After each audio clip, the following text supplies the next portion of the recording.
My sound activated Joule thief circuit. I've got it packed in this nice little canning jar which came from France. Let's take a look at it. It's hard to get it out of the jar, but just sounds in the room will trip it off. Nice little flash.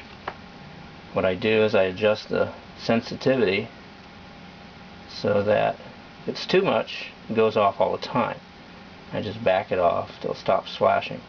There, it's at its most sensitive level.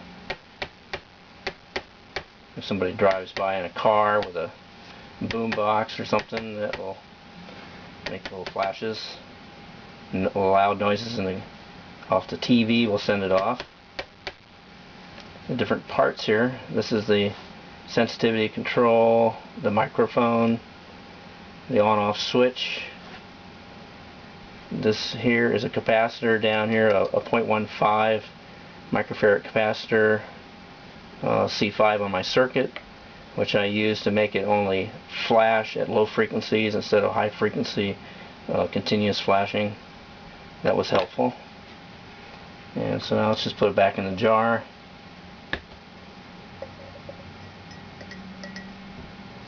There. Complete.